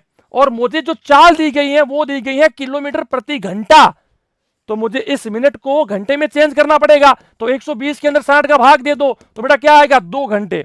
तो राम जो है जब 15 मिनट लेट पहुंचता है ना तो वो 2 घंटे का समय लेता है, तो और उसकी स्पीड होती है ये वाली। तो बेटा 3 इंटू में 2 कर दो, मतलब कि 6 किलोमीटर की दूरी है। तो राम के घर और स्कूल के बीच की कितनी दूरी है? 6 किलोमीटर की दूरी है, 6 किलोमीटर। बेटा समझ में आया कि नहीं आया? अगर नहीं आया तो वीडियो को एक बार फिर से देख लेना, समझ में आ जाएगा। बी अपना एकदम सही उत्तर होगा। कौन सा उत्तर होगा? बी अपना एकदम सही उत्तर होगा। आइए बेटा हम लोग बात करते हैं नेक्स्ट अपने प्रश्न के बारे में। अरे भाई साहब क्या कर रहे हो? नेक्स्ट प्रश्न, 5वां प्रश्न, बहुत ही बढ़िया प्रश्न है बेटा। ये भी जो भी प्रश्न है ना इस मॉडल पेपर के, भाई साहब क्या बताया अभी आपको है, मेरे को खुद को सॉल्व करने में दिक्कत आती है। अब तो आप तो बेचारे बहुत छोटे बच्चे हो, खैर कोई बात नहीं, छोटे हैं तो क्या हुआ, बड़ा विस्फोट होगा, कोई बात नहीं। अब बेटा देखिए, a passenger train running at a speed of 60 kilometre per hour leaves a railway station 5 hours after a goods train leaves and overtakes it in 3 hours. What is the speed of goods train? 60 kilometre प्रति घंटा की गति से चल रही एक passenger train एक railway station से मालगाड़ी के 5 घंटे बाद निकलती है। यदि 3 घंटे में उससे आगे निकल जाती है तो मालगाड़ी की गति क्या है? क्या बात है बेटा। ट्रेन 2 प्रकार की होती है, एक होती है मालगाड़ी जो कि माल ले जाती है, पत्थर सीमेंट ये सारा। एक होती है पैसेंजर ट्रेन जहां पर हमारे जैसे लोग करते हैं ट्रेवल। तो बेटा क्या है, अब कंसेप्ट को समझिएगा। ये है बेटा अपना रेलवे स्टेशन। क्या है बेटा? ये है अपना रेलवे स्टेशन। गुरुजी ये अपना रेलवे स्टेशन हो गया, ठीक है, ये हो गया रेलवे स्टेशन, ठीक है। अब सबसे पहले क्या हुआ कि जो मालगाड़ी होती है, मालगाड़ी गुड्स ट्रेन, ये बेटा यहां से रवाना हो गई और मान लीजिए यहां तक पहुंच गई, ठीक है। मालगाड़ी, मालगाड़ी जो है गुड्स ट्रेन वो यहां तक पहुंच गई, ठीक है। अब जब गुड्स ट्रेन रवाना हुई उसके 5 घंटे बाद, यानी कि गुड्स ट्रेन 5 घंटे में यहां तक पहुंची, मान लो, ठीक है, 5 घंटे में यहां तक पहुंची, तो इसके जस्ट 5 घंटे बाद दूसरी ट्रेन, दूसरी ट्रेन कौन सी है भाई साहब? दूसरी ट्रेन कौन सी है? दूसरी ट्रेन है बेटा अपनी पैसेंजर ट्रेन, वो 5 घंटे बाद यहां से रवाना होती है, ठीक है। अब 5 घंटे बाद रवाना हुई और इसकी स्पीड होती है 60 किलोमीटर पर आवर, 60 किलोमीटर प्रति घंटा की चाल से ये 5 घंटे बाद रवाना होती है, ठीक है भाई साहब, ये भी समझ आ गया। अब ये क्या कह रहा है कि जब ये यहां से रवाना हुई 5 घंटे बाद, तो 3 घंटे के अंदर, 3 घंटे के अंदर इसने मालगाड़ी को पीछे छोड़ दिया। तो भाई साहब एक तो ये 5 घंटे बाद में रवाना हुई और 5 घंटे बाद में रवाना होने के बाद भी इसने 3 घंटे में इसको पीछे छोड़ दिया।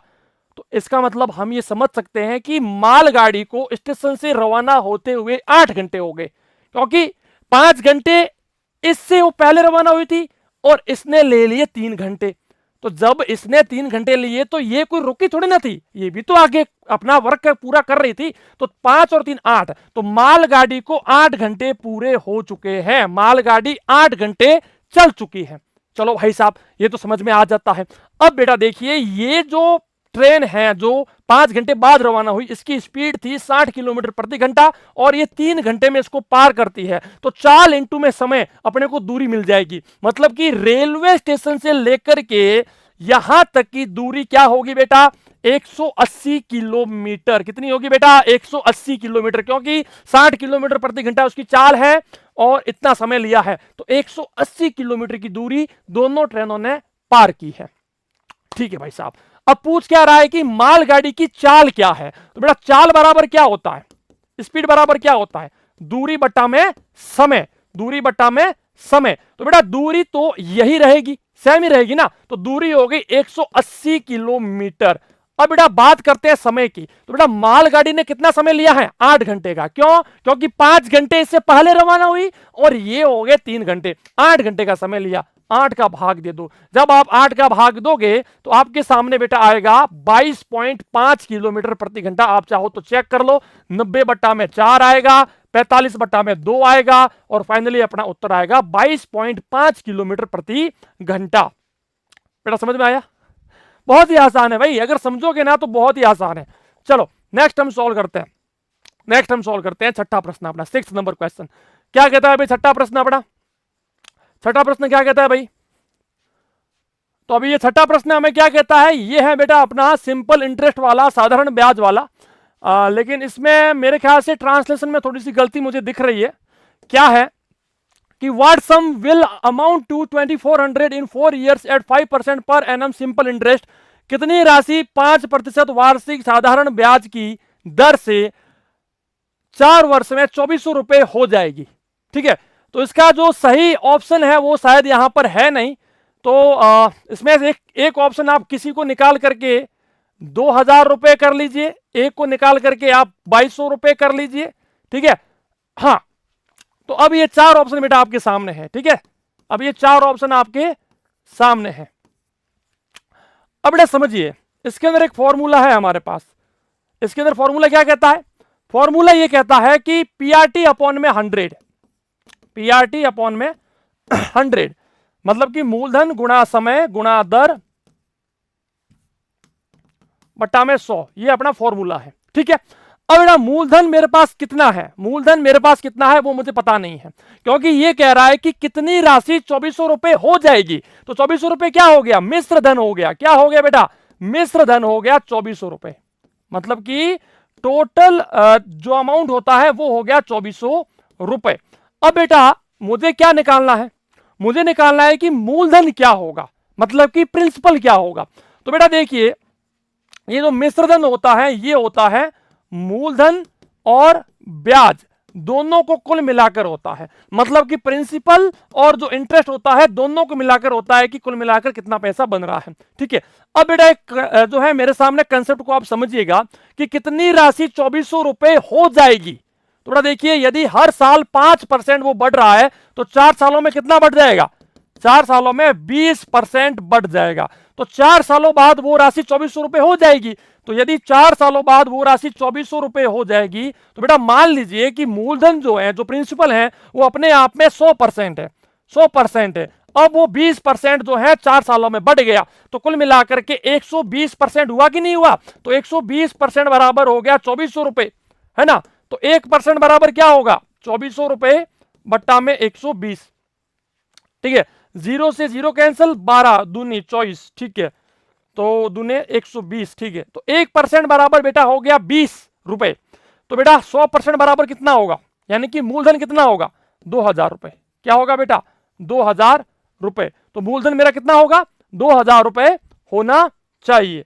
क्या होना चाहिए, 2000 रुपए। ऑप्शन कौन सा मैच होगा बेटा, ए अपना एकदम सही एग्जैक्ट उत्तर होगा। आइए हम लोग बात करते हैं नेक्स्ट अपने 7वें प्रश्न के बारे में। 7वां प्रश्न क्या कहता है कि 3550 ग्राम, 3550 ग्राम इक्वल क्या होगा, किसके बराबर होगा। तो बेटा देखिए, 1000 ग्राम जो होता है ना वो होता है 1 किलोग्राम के बराबर। तो यहां पर यदि मैं 3550 की बात करूं तो मैं इसको लिख सकता हूं 3000 प्लस 550। ठीक है, तो 1000 बराबर यदि 1 किलोग्राम है तो ये हो गया 3 किलोग्राम और 550 ग्राम। ठीक है, तो अपना उत्तर होगा 3 किलोग्राम और 550 ग्राम। बी अपना एकदम सही उत्तर हो जाएगा। आइए बेटा बात करते हैं 8वें प्रश्न के बारे में। अपना 8th नंबर क्वेश्चन क्या कहता है, 8वां प्रश्न अपना क्या कहता है। आइए बात करते हैं, 8वें प्रश्न को लेते हैं और सॉल्व करते हैं। देखिएगा अपना 8वां प्रश्न, 40 मीटर लंबा और 15 मीटर चौड़ा एक बरामदा पत्थरों से बनाया जाता है। 40 मीटर लंबा और 15 मीटर चौड़ा एक बरामदा पत्थरों से बनाया जाता है। प्रत्येक पत्थर का माप 6 डेसीमीटर 5 डेसीमीटर है। आवश्यक पत्थरों की संख्या क्या होगी, ये अपने को बताना है। अब बेटा यहां पर एक बहुत ही अच्छा शब्द यूज हुआ है, डेसीमीटर। डेसीमीटर, अब इसका मतलब सबसे पहले आपको पता होना चाहिए। और यहां पर मैं आपको बता दूं कि इसका जो मतलब होता है वो होता है बेटा, 1 मीटर जो होता है ना, 1 मीटर उसके अंदर होते हैं 10 डेसीमीटर। ये चीज आप याद रखना, 1 मीटर के अंदर होते हैं 10 डेसीमीटर। अब बेटा क्या है कि पूरा बरामदा है, उसको हमें पत्थरों से बनाना है। एक पत्थर कितना है बेटा, 6 × 5 डेसीमीटर। ठीक है बेटा, तो 6 × 5 ये हो गया पत्थर, अपना जो पत्थर है वो। ठीक है, चलिए अब जो बरामदा है वो है बेटा 40 × 15।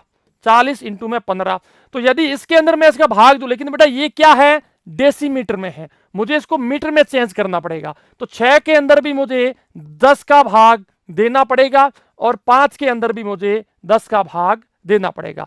तो बेटा कुल मिला के क्या होगा, 6 × 5 और इसके अंदर भी भाग जाएगा 10 × 10 का, क्योंकि मैं यहां पर क्या कर रहा हूं, डेसीमीटर को मीटर में चेंज कर रहा हूं। डेसीमीटर को मैं मीटर में चेंज कर रहा हूं। तो बेटा फाइनली क्या होगा, 40 × 15 बट्टा में 6 × 5 बट्टा में आएगा 10 × 10। तो मैं इसको ऊपर लेके जाऊंगा, तो क्या होगा बेटा 40 × 15 × 10 × 10 बट्टा में आएगा बेटा 6 × 5। 5 एकम 5, 5 तिया 15, 3 एकम 6, 3 दूने 6, 2 एकम 2 और ये 20 आ गया। तो बेटा 20 × 100, ये 100 हो गया। तो कुल मिलाकर के 2000 पत्थरों की आवश्यकता होगी। बेटा कितने पत्थरों की आवश्यकता होगी, 2000 पत्थरों की आवश्यकता होगी। तो ये चीज आपको पता होनी चाहिए कि ये जो 1 मीटर होता है ये होता है 10 डेसीमीटर के बराबर में, और एक जो डेसीमीटर होता है वो होता है 1/10 मीटर के बराबर में। तो यहां पर मुझे क्या मिला था, 6 डेसीमीटर मिला था। तो इसको मैंने 6 के अंदर 10 का भाग दिया तो ये मीटर में चेंज हो गया, 5 में भाग दिया तो ये भी मीटर में चेंज हो गया, और उसके बाद मैंने भाग दे दिया तो मुझे मेरा उत्तर जो है मिल गया। आइए बेटा हम लोग बात करते हैं नेक्स्ट अपने प्रश्न के बारे में। नेक्स्ट अपना प्रश्न क्या कहता है, 9वां प्रश्न, 9th नंबर क्वेश्चन क्या कहता है बेटा, 9th नंबर क्वेश्चन। चलिए बहुत ही आसान है वैसे ये तो, लेकिन फिर भी चलो सॉल्व करते हैं इसको। क्या कहता है ये कि what is the sum of the place values of 3 in the number this, संख्या इसके अंदर 3 के स्थानीय मानों का योग क्या होगा। तो बेटा देखिए ये जो 3 है ना, इसके पीछे क्या 1 2 3 4 5, तो 3 1 2 3 4 5, ये रहा 3 और 2, तो 3 और 2, अपने को इसका योग चाहिए तो 0 0 3 0 0 3, ये अपना उत्तर आना चाहिए 300 300। सी क्या होगा बेटा, सी अपना एकदम एग्जैक्ट सही उत्तर हो जाएगा। आइए बेटा हम लोग बात करते हैं नेक्स्ट अपने क्वेश्चन के बारे में, 10वें प्रश्न के बारे में। क्या कहता है बेटा ये प्रश्न, 10वां प्रश्न, 5 सेंटीमीटर भुजा वाले 2 ठोस घन एक सिरे से जुड़े हुए हैं, परिणामी घनाभ का आयतन क्या होगा। तो बेटा ये 2 क्यूब है, 2 घन है ना बेटा, ये 2 घन है, इनको पास पास हमने जोड़ दिया है, दोनों को जो है पास पास हमने इस प्रकार से जोड़ दिया है। अब दोनों को जोड़ने के बाद जो क्यूबॉइड बनेगा, जो घनाभ बनेगा, उसका वॉल्यूम क्या होगा। ठीक है बेटा, तो वॉल्यूम क्या होता है, length into breadth into height, लंबाई इंटू चौड़ाई इंटू ऊंचाई, यही तो होता है। तो क्या होगा, अब बेटा इसकी जो साइड है वो है 5 सेंटीमीटर, 5 ये भी है, 5 ये भी है, 5 ये भी है, तो हमने इसके पास लगाया तो ये भी 5 हो गया और बाकी सब तो सेम रहेगा। तो 5 and 5 कितना हो गया, 10 सेंटीमीटर। तो उसकी जो लेंथ हो गई वो हो गई 10 सेंटीमीटर, ब्रेड्थ हो गई 5 सेंटीमीटर और हाइट हो गई 5 सेंटीमीटर। तो बेटा कुल मिलाकर क्या हो गया, 10 × 5 × 5, 5 में 25 और 25 × 10, 250 सेंटीमीटर क्यूब हो जाएगा। बेटा क्या हो जाएगा, 250 सेंटीमीटर क्यूब, सेंटीमीटर का घन हो जाएगा। ओके बेटा, चलिए अभी हम लोग बात करते हैं नेक्स्ट अपने प्रश्न के बारे में, और वो प्रश्न है 11वां प्रश्न। 135% बराबर कितना होता है? बहुत ही आसान है भाई साहब, 135%। अभी जो परसेंट का मतलब मैंने आपको बताया था 1/100 होता है, तो 1/100 ले लो, तो कुल मिला क्या आएगा? 1.35 आएगा। क्या आएगा बेटा? बी आएगा 1.35। 1.35 135% इक्वल टू 1.35। चलिए अभी हम लोग बात करते हैं नेक्स्ट अपने प्रश्न के बारे में, 12वें प्रश्न के बारे में। 12वां प्रश्न क्या कहता है बेटा? देखिएगा 12वें प्रश्न को सॉल्व करते हैं। 12th नंबर क्वेश्चन क्या कहता है अपना 12वां प्रश्न? 5 रुपए में 6 के हिसाब से केले खरीदे जाते हैं और 11 रुपए में 8 पर बेच दिए जाते हैं। लाभ या हानि ज्ञात कीजिए। लाभ या हानि का प्रतिशत या फिर परसेंटेज जो है वो हमें फाइंड आउट करना है। तो बेटा 5 रुपए में 6 खरीदे, ठीक है, 5 रुपए में 6 खरीदे, तो बेटा एक केला कितने में खरीदा? एक केला हमने 5/6 रुपए में खरीदा, ठीक है, ये एक केला हमने खरीदा है, ठीक है भाई साहब। अभी ये हम लोग बेच कितने में रहे हैं? 11 रुपए में 8 बेच रहे हैं, ठीक है, तो 11 रुपए में 8 बेच रहे हैं, तो हमने कितने में बेचा? 11/8 रुपए में बेचा, ठीक है। अभी बेटा देखिए ये 5/6 रुपए इस 11/8 रुपए का कितना परसेंटेज है, बस ये निकाल लो, आपको प्रॉफिट एंड लॉस मिल जाएगा। ऊपर जाएगा, ऊपर जाएगा, तो क्या होगा? 5 इंटू में 8 अपॉन में 6 इंटू में 11 मल्टीप्लाई बाई 100, ठीक है बेटा। अब हम लोग सॉल्व करते हैं। 2 से काटा 4 आ गया, ये आ गया 3, 5 चौक 20, ठीक है बेटा। 20 इंटू में 100 बट्टा में आ जाएगा अपना 33, ठीक है। अभी इसको तो ऐसे काट नहीं सकते ना भाई, इसको तो ऐसे काट नहीं सकते, कटेगा नहीं ये, ठीक है। अगर ऐसे नहीं हो रहा है तो हम एक और मेथड यहां पर लगाते हैं, दूसरी मेथड यहां पर लगाते हैं कि अबाउट 6 केले जो है 5 रुपए में खरीदे गए, तो एक केला कितने में खरीदा गया? ये लो भाई साहब, और यहां पर जो बेचा गया है वो एक केला कितने में बेचा गया है, ठीक है। अभी बेटा क्या फायदा क्या लॉस वो हम निकालते हैं, तो 11/8 में से 5/6 को माइनस कर लो, तो बेटा क्या आएगा? लसअप क्या आएगा इनका? लसअप क्या आएगा? 2 4 3 2 2 3 2 और 3 6 6 12 12 24, ठीक है, 24 आएगा इनका लसअप, ठीक है। अब मैंने यहां पर भाग दिया 8 का, तो 8 दिया 24, 3 इंटू 11 माइनस 6 का भाग दिया 6 चौक 24, 4 4 इंटू में 5, ठीक है। अब इसको और आगे सॉल्व करते हैं बेटा। 33 माइनस 5 चौक 20 बट्टा में 24, ठीक है, तो ये आ गया 13 अपॉन में 24। इतने रुपए का जो है हर केले के पीछे फायदा हो रहा है, इतने रुपए का फायदा हो रहा है। अब हमने केला खरीदा कितने में था? 5/6 रुपए में, मतलब कि 5/6 रुपए में, और इतना मुझे फायदा हो रहा है, तो ये 13/24 रुपए 5/6 रुपए का कितना परसेंटेज है, बस ये निकाल दो, आपको प्रॉफिट परसेंटेज मिल जाएगा। तो हम लोग क्या करते हैं, इसको ऊपर लेके जाएंगे, इसको भी ऊपर लेके जाएंगे, तो 13 इंटू में 6 अपॉन में 5 इंटू में 24 मल्टीप्लाई बाई 100, ठीक है बेटा।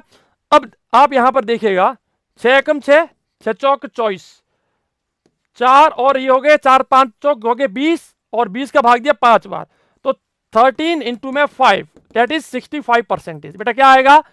65%। 65% का अपने को जो है फायदा होगा पूरे ट्रांजेक्शन में। अगर समझ में नहीं आया फिर से समझा दे रहा हूं कि अगर हमने देखिए 5 रुपए में 6 केले लिए, तो एक केले का मूल्य क्या होगा? 5/6 रुपए, और हमने 11 रुपए में कितने बेचे?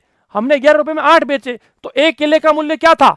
11/8। अब मैंने क्या किया? 11/8 में से इसका वैल्यू माइनस कर लिया, तो मुझे कुल मिला के फायदा कितना हो रहा है? हर केले के पीछे इतना फायदा हो रहा है।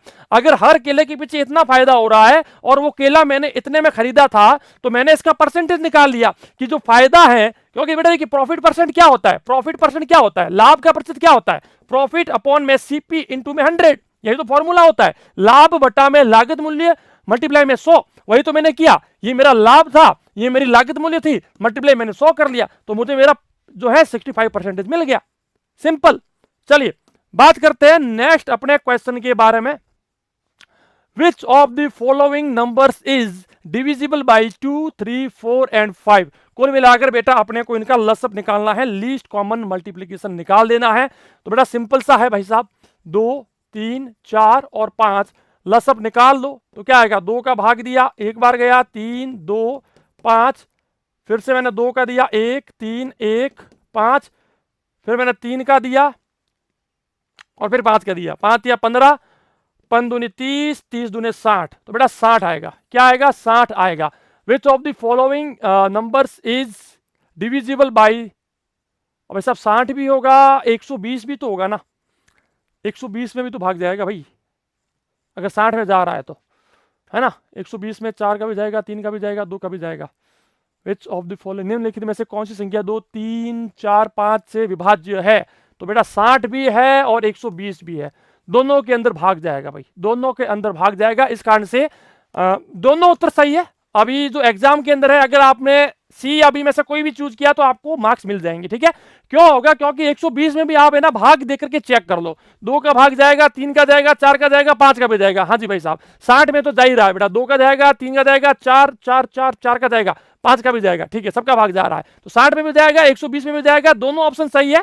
ये यहां पर थोड़ी सी प्रश्न के अंदर गलती है, इसको ठीक कर लिया जाएगा। चलो अभी हम लोग बात करते हैं नेक्स्ट अपने प्रश्न के बारे में, 14वें प्रश्न के बारे में, 14th नंबर क्वेश्चन के बारे में। क्या कहता है ये वाला प्रश्न, बहुत बढ़िया, ये प्रश्न बेटा बहुत ही अच्छा प्रश्न है, समझाते हैं आपको, बहुत ही अच्छा प्रश्न है ये वाला, समझिएगा इसको, ठीक है।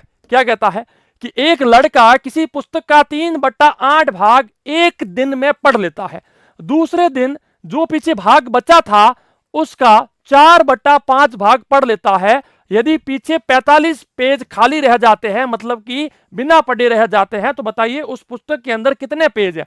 तो बेटा एक कंसेप्ट को ध्यान से समझिएगा, 3/8 भाग तो उसने आज पढ़ लिया, पहले दिन पढ़ लिया, दूसरे दिन क्या किया बेटा, दूसरे दिन यदि मैं बात करूं तो बेटा अब देखिए, एक में से 3/8 को माइनस करो तो 5/8 भाग जो है पीछे शेष बचा हुआ है।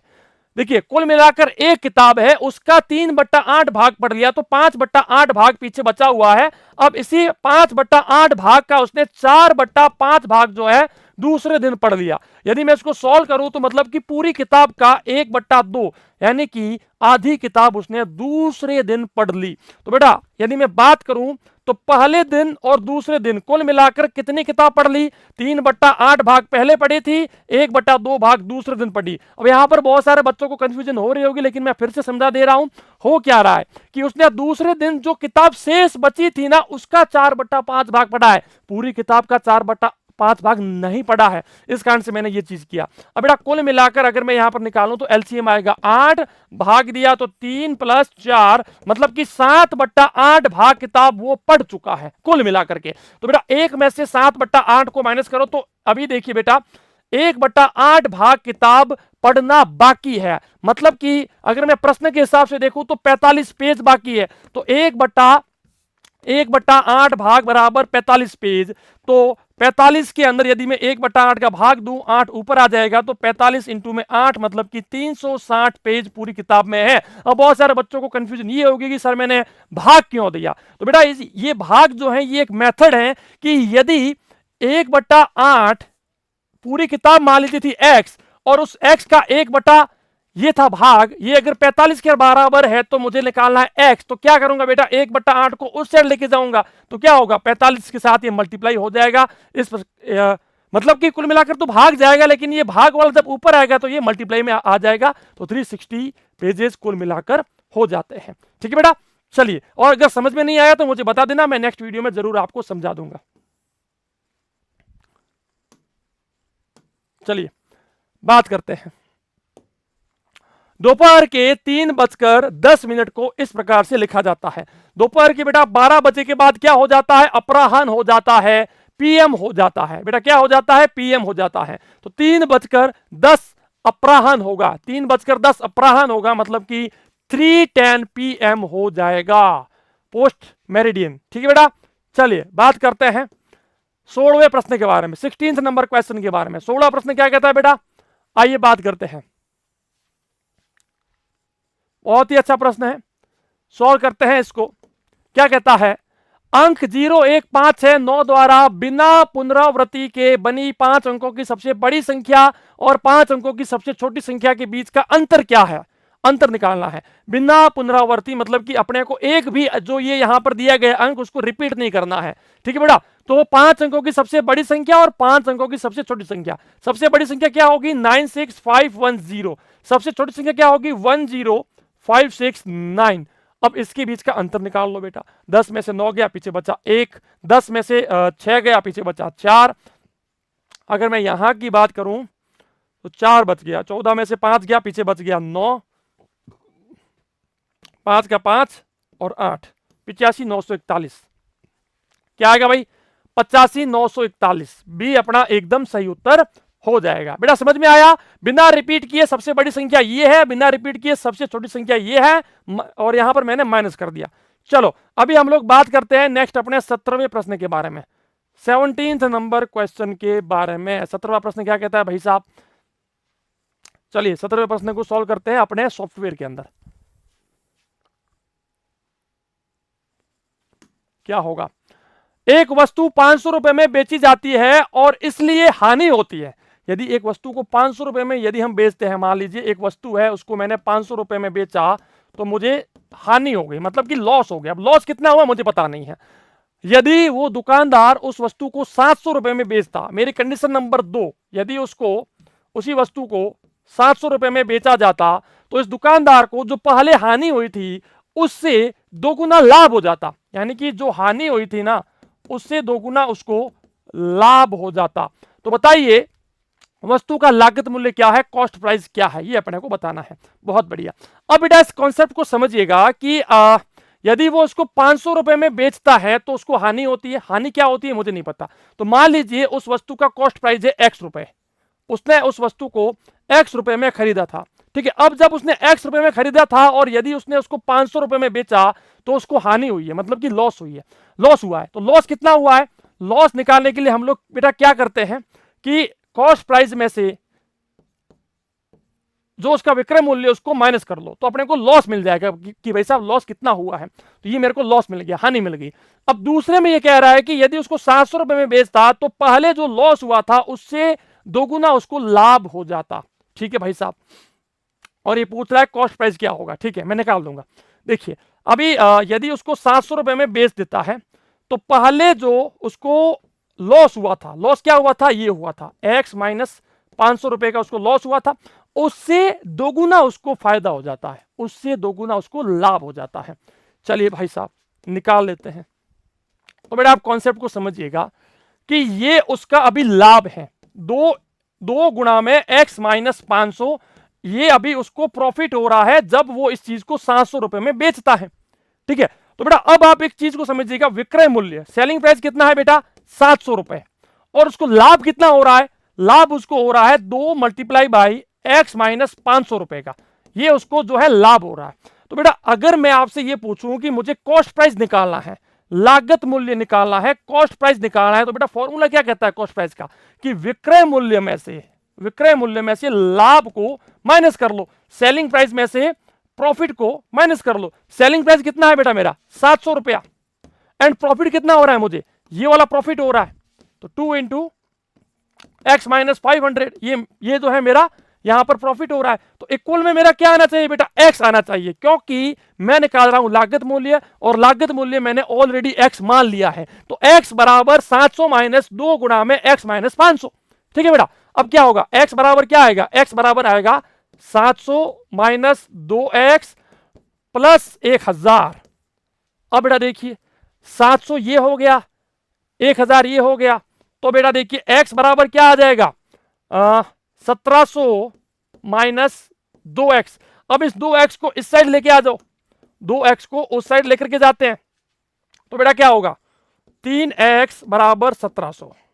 तो x बराबर क्या आएगा 1700 बट्टा में 3, 1700 बट्टा में 3। ठीक है, तो यदि हम लोग लगभग अगर निकालें तो 1700 3 5 तिया 15, 2 0 6 तिया 18, 2 6 तिया 18, तो लगभग 566.66 आएगा, 500 66.66, मतलब कि 567 रुपए आप इसको मान सकते हैं। बेटा क्या मानेंगे? 567 रुपए। तो 567 रुपए का उसको जो है इसकी क्या है?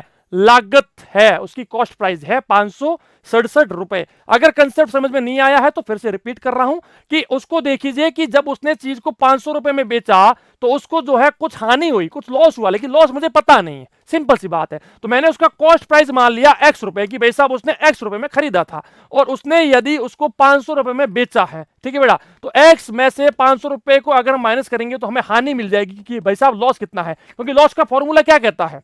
लॉस का फॉर्मूला ये कहता है कि कॉस्ट प्राइस में से सेलिंग प्राइस को माइनस कर लो, लागत मूल्य में से विक्रय मूल्य को माइनस कर लो, तो आपको हानि मिल जाएगी। तो हानि क्या हुई वो अपने को मिल जाएगी। अब दूसरी कंडीशन में ये कह रहा है कि यदि उसको 700 रुपए में बेचता है, मतलब कि सेलिंग प्राइस, विक्रय मूल्य यदि 700 रुपए होता है तो उसको पहले जो लॉस हुआ था उससे दोगुना फायदा होगा। तो लॉस कितना था बेटा? एक्स माइनस 500 रुपए। तो कितना प्रॉफिट हो रहा है?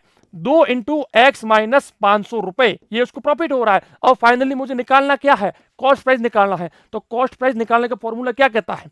कॉस्ट प्राइस निकालने का फॉर्मूला ये कहता है कि सेलिंग प्राइस में से प्रॉफिट को माइनस कर लो तो आपको कॉस्ट प्राइस मिल जाएगा। तो मैंने वही चीज की और मुझे मिल गया। चलिए नेक्स्ट हम बात करते हैं 18वें प्रश्न के बारे में। When -1 is multiplied by itself 99 times, the product is, the -1 को उसी से 99 बार गुणा किया जाता है। तो बेटा एक सिंपल सा कॉन्सेप्ट है कि हम कितनी बार गुणा कर रहे हैं। हम यहां पर 99 कर रहे हैं, तो 99 क्या है बेटा? एक विषम संख्या है। क्या है बेटा? एक विषम संख्या है, एक ओड नंबर है।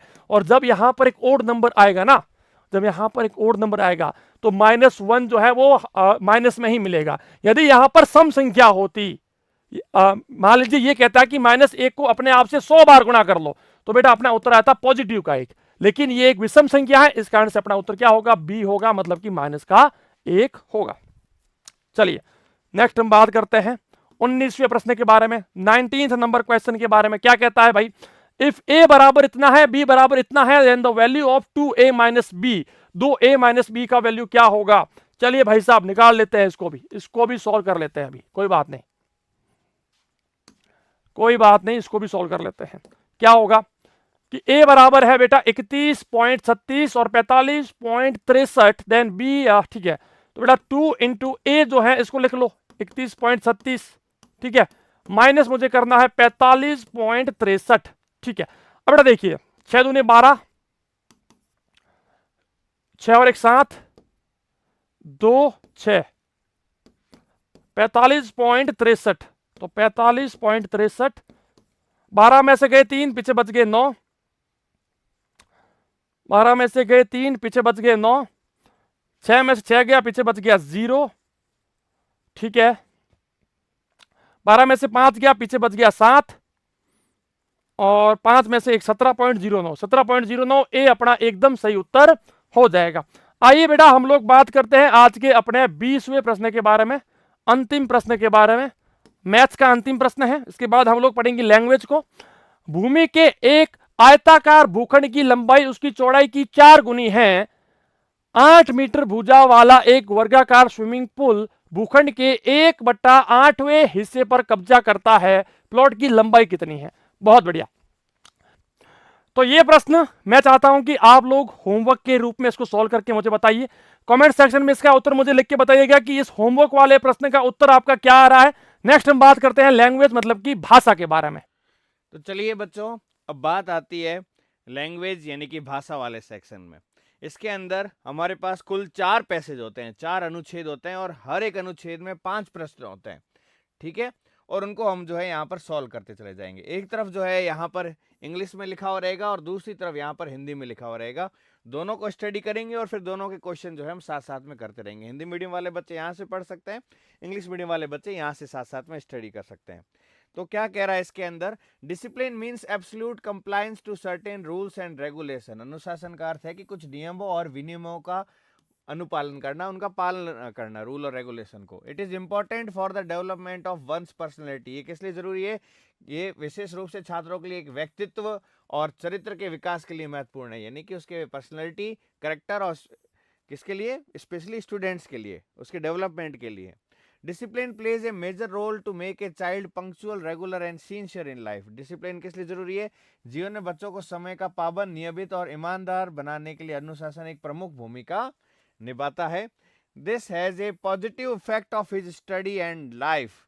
और ये क्या करता है? इससे उसके अध्ययन और जीवन पर एक सकारात्मक प्रभाव पड़ता है। फिर कह रहा है कि discipline demand self control and dedication. Discipline में किसकी आवश्यकता होती है?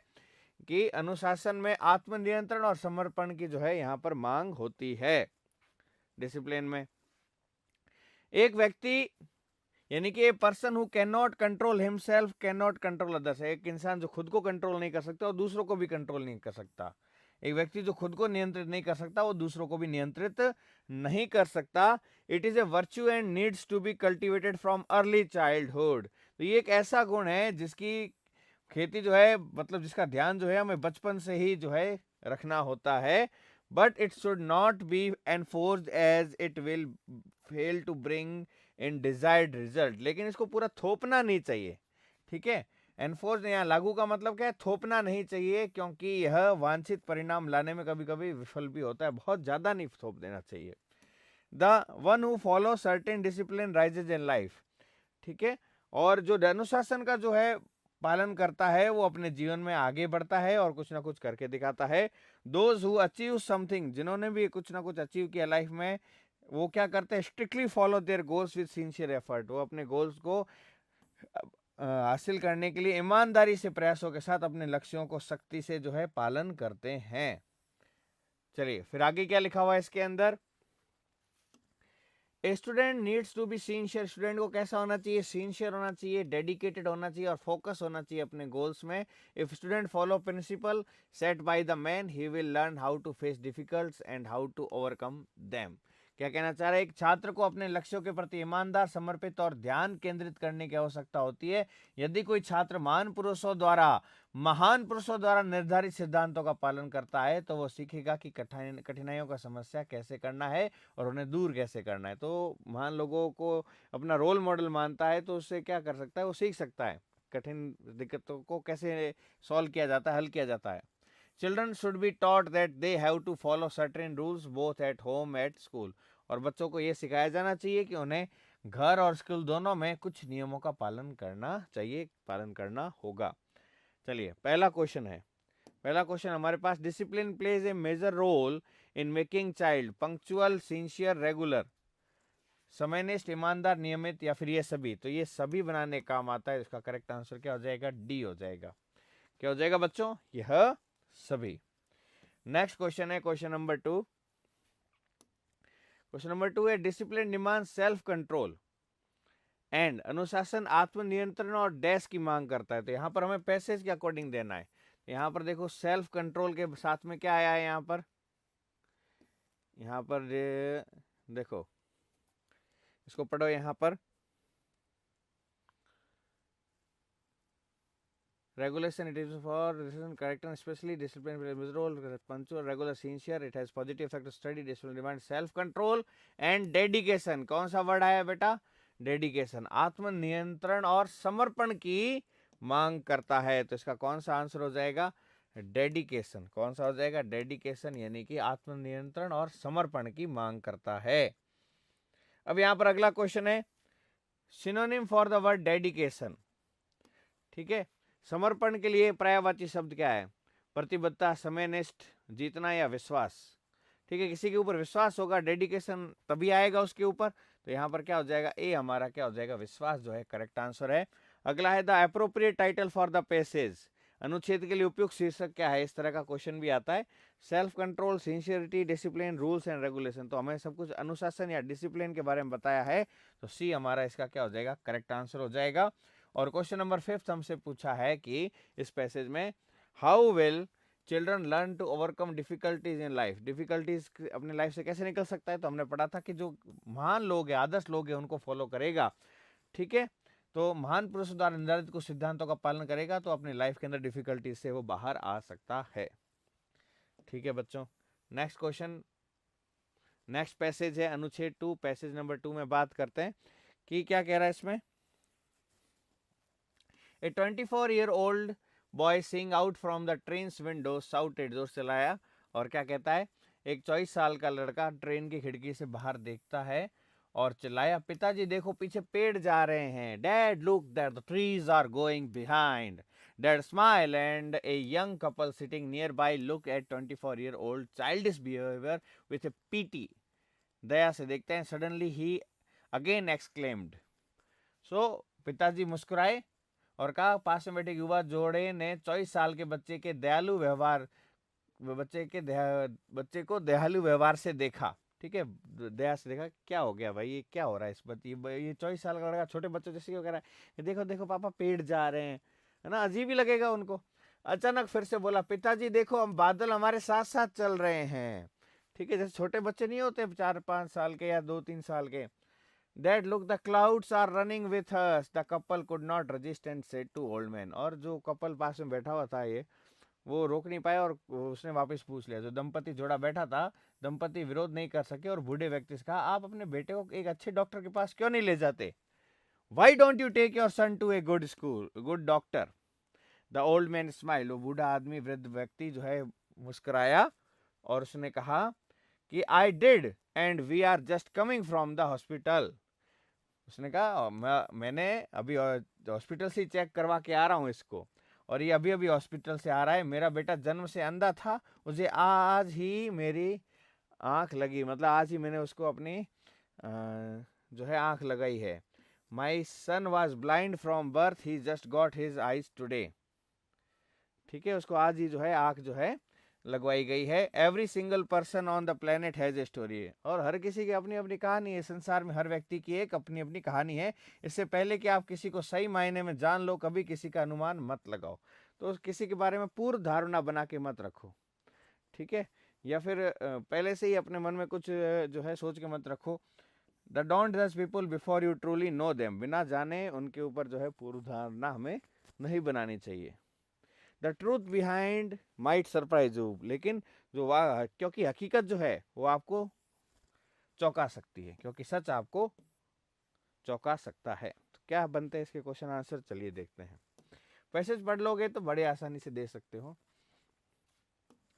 पहला है, who look at boys childish behaviour. बच्चे के बचकाना बिहेवियर को, उसके बचकाने व्यवहार को किसने देखा? लड़के के पिता ने देखा, युवा युगल ने देखा, विक्रेता ने देखा, या छोटा लड़का ने देखा? तो वहाँ पर कोई युवा विक्रेता वगैरह तो नहीं था, वेंडर वाला। एक जो यंग कपल पास में बैठा था उसने देखा और वो थोड़ा आश्चर्यचकित हो गए थे, और पिता को तो पता ही था, तो युवा युगल इसके अंदर आ जाएगा। दंपति जो था साथ में बैठा था। Who exclaimed with joy that clouds were running। कौन जोर चिल्लाया कि बादल जा रहे हैं? तो जो बॉय था, 24-year बॉय, उसने जोर से चिल्लाकर कहा। नेक्स्ट क्वेश्चन है कि why did the couple get annoyed. वो जो दंपति बैठे थे, युवा युगल पास में बैठा था, वो क्यों गुस्सा हो गए थे? क्योंकि वो बचकाने बिहेवियर से जो है परेशान हो गए थे। ड्यू टू ओल्ड मैन्स, नहीं। Because doctor arrived, doctor late आया था। The old man shouted at them, नहीं। To see the boy's childish behaviour with his dad's hamper. ठीक है, लड़के के बचकाने व्यवहार को पिता के द्वारा ना रोकने पर। तो पिता ने वहां पर उसको रोका नहीं और कहा कि क्या बच्चों जैसे कर रहा है, ऐसा उसने नहीं कहा। क्यों? क्योंकि वो उसकी अभी अभी आंखें आई थी और आंखें जो है ऑपरेशन करके आया था, तो वो खुश हो रहे थे अपने बच्चे के साथ में। नेक्स्ट, अगला है,